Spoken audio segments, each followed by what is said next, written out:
Welcome back to 120 Minutes.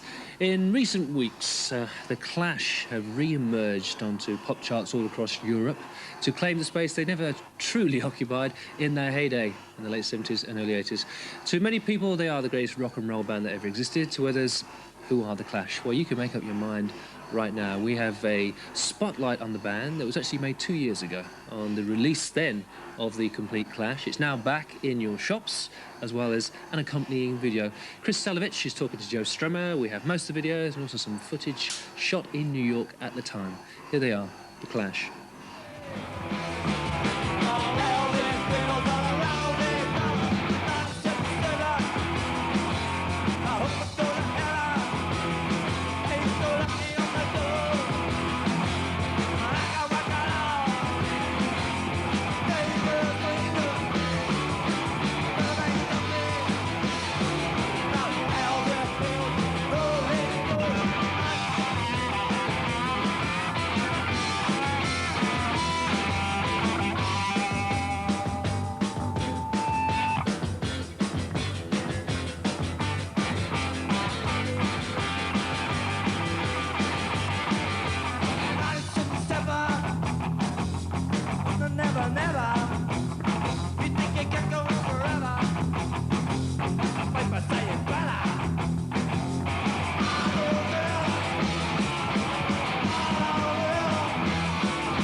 This is not a pop video. I play the cello with the London Symphony Orchestra.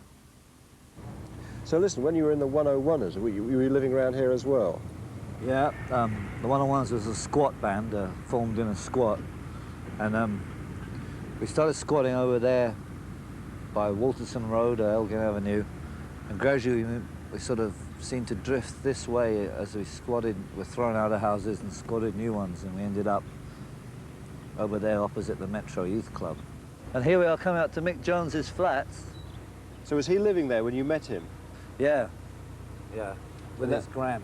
And that was actually true about them coming up to you in the Portobello Road and saying, you're good, but your group's no good? No, not really. Oh. I did see them in Lisson Grove Labour Exchange when I was signing on the Dole one day. And they were staring at me funny, and I thought, well, I'm in for a rock, you know? But they were only staring at me because they'd seen the 101ers play the night before at Acklam Hall under the Westway. So that's Mick's flats there, those ones. But that was when it was, you know, I don't remember meeting them at Portobello Road. I remember seeing them in Paul and Mick in Lisson Grove Labour. Good evening, New York City. How you doing? Come on, Shea Stadium. You sound like you're half asleep. Come on, let's go. How you doing? It's good to see a few people who aren't worried about it getting rain. You ain't worried about no rain, are you? Right. What we got for you tonight is we ain't got no baseball. No baseball tonight. We ain't got no football. They're on strike. But what we have got for you is a little bit of what's going on in London at the moment. So will you welcome, all the way from London Road, London W10, The Clash. Come on!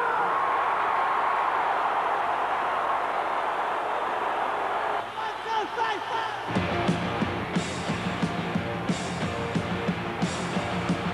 They offered me the office, offered me the shop. They said I'd better take anything they got. Do you wanna make tea at the BBC? Do you wanna be? Do you really wanna be a cop? Career opportunities, the ones I never know. Every job they offer used to keep you at the dock. Career opportunities, the ones that never know. Well, I hate the army, I hate the RAF.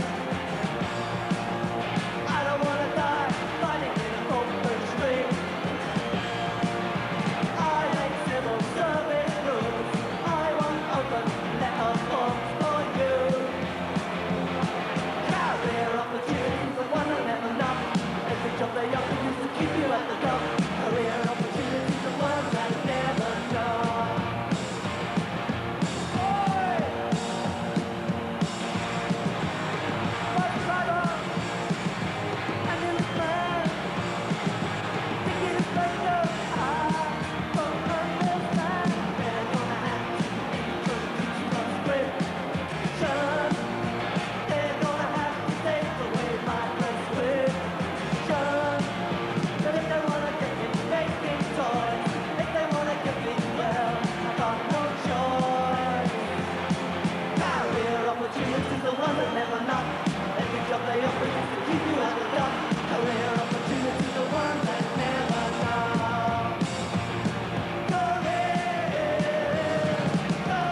Bernie Rhodes one day said, come with me, and he drove me down to a squat in Shepherd's Bush. Did he suggest that you play together, that you sing with him? Oh yeah, he said, I think you should join this group, and I met Mick and Paul and sort of, all right. And I think we started to rehearse that afternoon. What were the tunes that they had then? What do you think to them? I thought it was pretty good. Mick played me one called I'm So Bored With You. Yes. And I thought he was saying, I'm so bored with the USA. I said, that's pretty good, because, you know, we had a lot of Kojak and stuff on the television. And so I said, that's great, I'm so bored with the USA. And he went, no, it's not that. It's a love song, I'm so bored with you. I went, well, never mind that, you know. So I quickly wrote a lyric to fit to suit.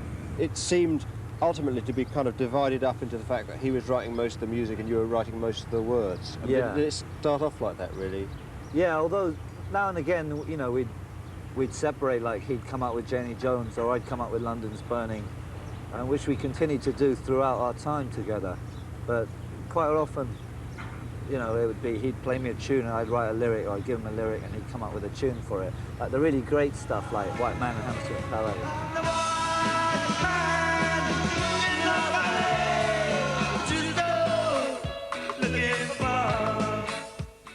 Bernie Rhodes, I think, is a very creative man, and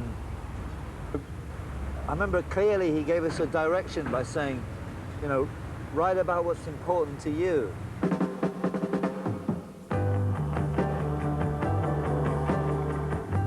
Paul, who was the bass player of the One-on-Oneers, who finally made me listen to Big Youth until I sort of saw the light.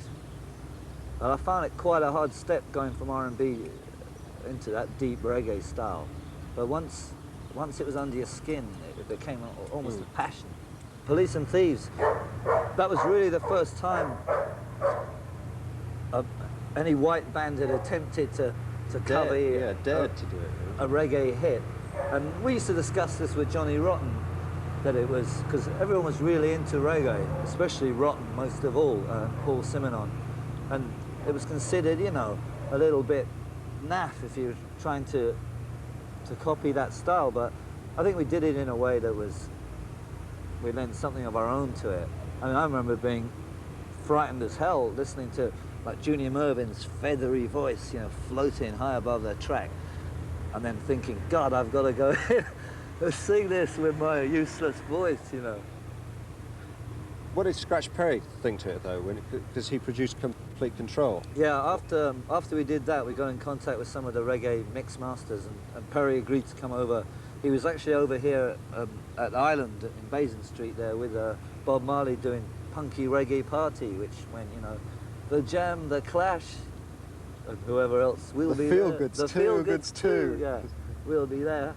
And so there was a reggae punk, you know, crossover, and a bit of an alliance, because what we appreciated about it was the subject matter was social and political and topical, and it seemed like when something happened in Kingston there'd be a record about it out next week. But one time I remember reading, we got a review from Ian Penman, and he went, this is the typical as white men play this dreadful reggae music, how dreadful their pitiful attempts are, when really that was the B-side of one of our records, and it wasn't us. We'd said, oh, Mikey, you have the B-side. And it was Mikey Dread and the Natty Congos, you know. No white man had been near the track, or mix or anything, you know. We just said, that Mikey, put one of yours on, you know, we'll give you a bit of a shove there. But it just showed that the kind of, by that time we were up against a lot of criticism, you know. Yeah, there was always a big thing of like, you know, the clash, you know, you were being either slagged off or the Clash of sold out, and well, I saw you sell out lots of times actually. Yeah, I but mean, it was a big thing. yeah. It's like really they went for you, you know. You see, if we had an off night or we did a bad gig, which happens to us all, I'd read in the paper next week, the myth is dead. You know, like people seem to be so desperately serious about it.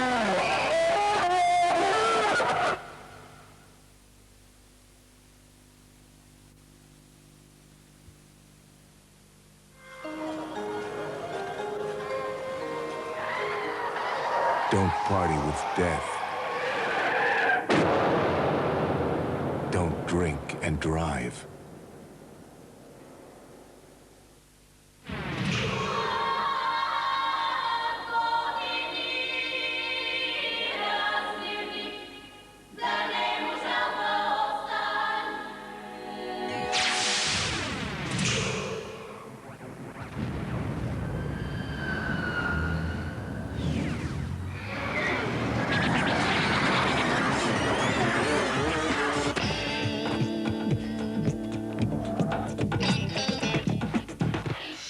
Victory, sweet victory.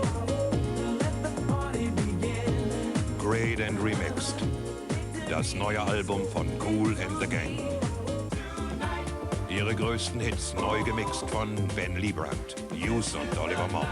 Jetzt als LP, MC, CD. There's nothing he won't do. I said we make him dead. You give me the order, I'll take care of it. Nothing he won't attempt. You tell him for me, he can live or he can die, you understand? I command this family, right or wrong. Nothing he won't sacrifice I'm your son. Command me in all things. to become part of the family. Give up my daughter. It's the price you pay for the life you choose. The Godfather Part 3.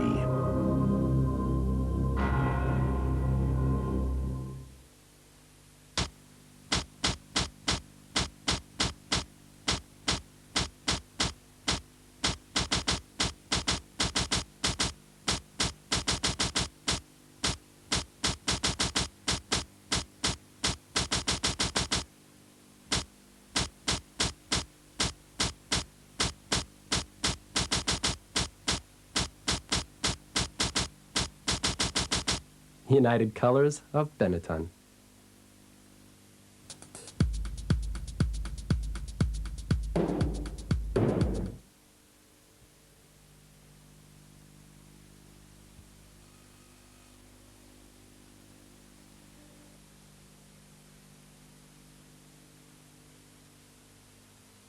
At a tune like Clamptown, how long would that take to record? Well, the Clash would always, from the beginning to the end, always record it all together, 1, 2, 3, 4, bang.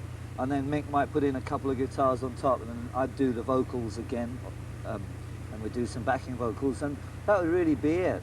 You know, because we had a quite simple lineup. There wasn't. I'm glad that we had our time before all this electronic perfection has come in, because being in the studio nowadays, I mean, I refuse to work like that. You know, I still work in the old way of getting a group that can play and playing music and enjoying it. But today, you know, you've got to listen to the same, all these electronic funk records, they listen to the same tune like 800 times in a sitting. And to me, that's just, how can you put your heart and soul in something when you just want to run screaming in the opposite direction, you know, going, ah! We'd cut adrift from everyone by then. We'd fallen out with Bernie, and we were left alone by the company. And we spent 5 months in Pimlico, in a rehearsal room down in Pimlico, really learning to, we were pleased to be able to play like the some Mose Allison jazz, you know, there's a bit of rockers, there's a bit of all kinds of things. And we always played to the top of our ability. We never deliberately played badly, which I've been accused of in places. But London Calling was really the result of a lot of concentrated hard work. And Guy Stevens, I mean, to what extent was he actually involved? Well, really, there are many stories about this. Yeah, Guy Stevens, a legendary, legendary producer. Wider Shade of Pale, Free, Mott the Hoople. Mott the Hoople. We brought him in to inject, because we felt like, still at this stage, the studio seemed a bit frightening. So we brought him in to inject a degree of lunacy. I feel like he was brought in as an emotional director rather than a technical sound producer. And we had some wild times. His idea of wiving you up would be to whirl a metal chair, round and around his head while you're plugged in and the tape's rolling and the band's trying to play. And I remember thinking, like, never mind the chords, I'm going to get my head out of the way when it comes round. And I've seen him and Bill Price, who was the engineer on that project, physically struggling on the floor after fighting over touching a fader on the board. You know, and we're supposed to be the wild rock and roll, you know, punk rockers. And we're all sitting around bemused at these two grown men fighting to the death on the floor of the control room. Look out! Low flying ducks! Get down! And calling. And this for him was the nail in the coffin, you know? But by this time also, you were no longer being managed by Bernie Rhodes, who'd gone anyway in a kind of flurry of acrimony. And you had two men. You had Caroline Koo managing you for a while, and then Peter Jenner and Andrew King, and then just Cosmo was doing it for a bit, wasn't he? Yeah, although I think not very long. It wasn't very long before Bernie returned after Jenner and King and Black Hill. But although I was really instrumental in getting Bernie back, I do seem to have good memories of that time when we were alone and defenseless. You know, we really pulled together good. I have good memories of that rehearsal period at the London Calling time. But wasn't that when you were making Sandinista? Didn't you make Sandinista before Bernie came back? Yes, we did. It came out, yeah, before Bernie. You're right, we recorded that in Electric Ladyland in New York in about 3 weeks. Which was, I mean, of course, another set of problems, Sandinista, wasn't it? It was a triple album set. Yeah. CBS wouldn't give you any... Well, the deal was... What was it? Yeah. We wanted it released for a low price, because we felt that records were generally overpriced. And London Calling was 2 for the price of 1. And then we wanted Sandinista 3, and then Bruce Springsteen came out with, I think he'd gone to the company and said, look, if these Limeys can have a double album, then I'm going to do one. And he came out with The River. And then we came out with Sandinista, which was 3 for almost the price of 1. But the deal we had to make in order to get that was that we'd forego our own record royalties. So we didn't actually get any royalties of that. And although it didn't sell very well, it didn't really matter to us because we weren't getting any of it anyway, so. Although I still feel, in hindsight, it would have been better to have pulled it down to a double or a single even. Well, maybe that 6th side is a bit indulgent, I have to say. The 6th side, yeah. Only bold men go there. But I mean, but essentially you threatened, from what I understood anyway, you threatened to leave the group unless Bernie came back, didn't you? Yeah, it's because I felt that, you see, Mick is very idealistic, okay? And I understood that it was good that we had ideals, but we also had to function in the real world. Like we could say, we don't want to play anywhere where there's seats, because, you know, we were A, fed up with paying for broken seats, and B, I consider them a health hazard. You know, people want to jump up and down. What's the point of playing music that says, go, go, rock, bop, you know, when there's other people going, sit down, it's like ridiculous waste of energy. So we always tried to play places, for example, where there's no seats, but there's only so many places like that, and you have to kind of compromise, really, to get around or to function at all. And I got worried at that point, once we somehow got rid of or fallen out with Black Hill, that Mick would lead us into disaster through his complete idealism and refusal to compromise in order to operate in the real world. Peter City.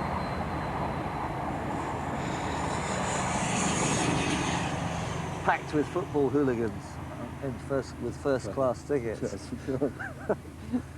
So, you know, and I really, you know, I still think Bernie's a creative individual, and I was missing his input, so. And he himself wasn't doing anything at the time. He'd worked with the Specials and Kevin, the Dexy Midnight Runners, and I think the Joe Boxers. So I met him and talked to him. I met him by chance in a Wimpy bar somewhere, and we agreed to work together, and I managed to get the group to agree, and we carried on like that. And really, then we found our greatest success in sort of commercial terms in the years following that. The Tallers wanted it to look fantastic, the 3 of us on stage, you know? That's probably true, although Mick was, Mick I think was chiefly responsible for the arrangements, the production, the musical direction, you know, he was very responsible. I always think Paul Simon on top of the head, and, you know, I'd like to stress that their contributions were equally important, you know. It wasn't just me and Mick or Bernie that were important. But Paul really, although he might have not had a lot to say, he certainly had a lot to do with the image of the group and the stance, you know. Really, he was like, the physical embodiment of what the Clash was. It wasn't like me or Mick or Topper, it was Paul. And he became the role model for like countless thousands of young men. Afterwards there was Combat Rock, which was your most successful record, right? But you got Glyn Johns came in to remix that. Yeah, it's because we seemed unable to mix it. I think, you know, we recorded it and we tried to mix it before we went on a tour of Japan and New Zealand and Hong Kong and Bangkok, our only trip to the Far East. And we went to Australia too. But we couldn't seem to get it. Our mixes seemed to be a bit messy. And so we took it down to Glyn Johns and he sort of bashed it into shape. Didn't take him very long either. What did he do? What did he take? I mean, I know that Mick thought that Bernie had him take off a lot of his guitar parts. I don't think so. You know, well, Mick sat there all the time during those sessions anyway, so I'm sure Mick would have noticed because he was sitting in the same room. But what Glyn did was, say, example, we recorded a track of a bottle opener being bonged on the floor, you know, dingy, dingy, like in some sort of reggae feel. And like Glyn probably said things like, "What's this?" And we'd say, "Oh, it's a bottle opener." And he'd go, "You want this?" And me and Mick would look at each other and go, "Not really." And he'd go, "Right, I'm not having that." He just cleaned it up a bit. I mean, I don't know about the guitar parts. Maybe Mick has a point, but he could have said at the time. What was the relationship between you all at that point? Was it a bit tricky? Yeah, we see, to really understand the whole saga, I mean, it's like a soap opera. Yeah. Really, I always see it as Mick and Bernie battling it out, with me as the fool stuck in the middle. You know, that really was the root, well, it was the root of our success and the root of our downfall. Under what circumstances does a group sell out? What does that mean to you? Well, when they come to Bonds, right, and we announce we're going to play some dates, right, and a load of people queue up in the morning, right, and buy their tickets, right, and there is no further tickets available, right, that constitutes a sellout.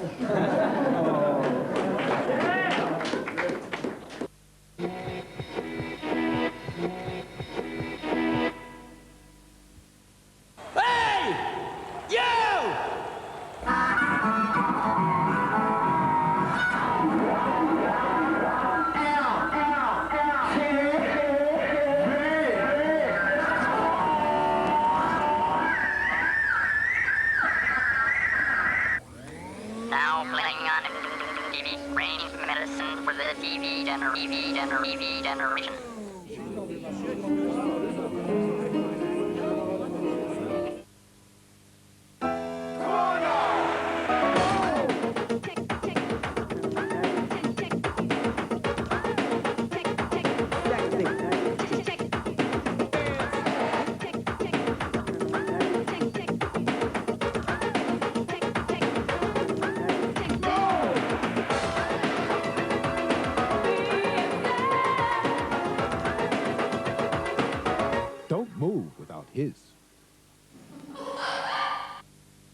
Suppose we took identical twins with spots. We washed one daily in ordinary soap and water, and the other in Biactol, which helps prevent spots by unclogging pores and killing bacteria. Spot the difference. Biactol and new sensitive skin Biactol. It laughs in the face of spots and spanks the bottom of pimples.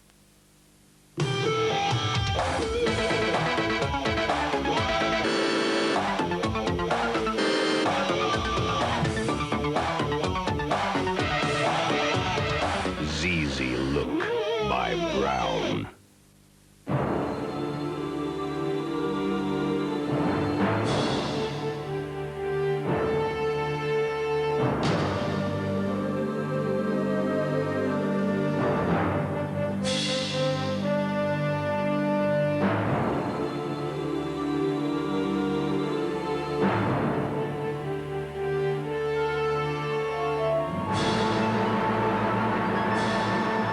Diodora, the sport of winning.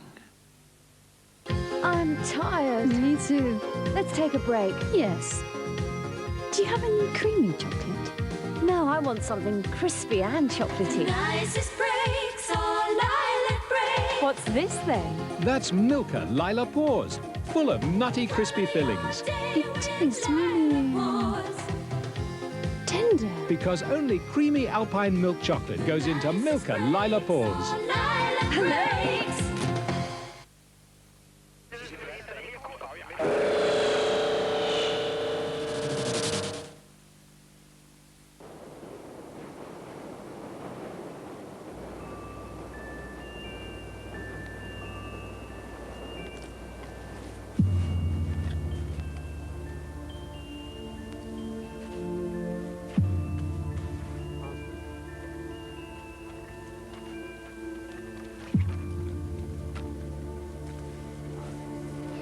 The enemy you know is better than the enemy you don't know, right?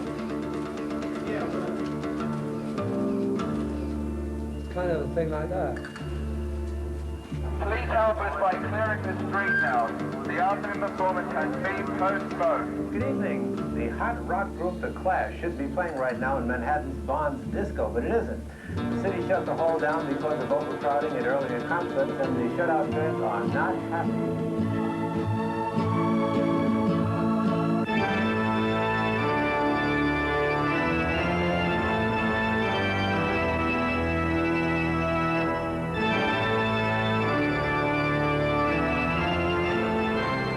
Fans waited outside Bonds for hours until they got the word that the concert had been canceled.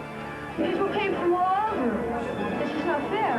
Earlier today, a clash over a clash when the matinee was canceled. Police moved in when it appeared that the crowds were blocking the sidewalk.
The news.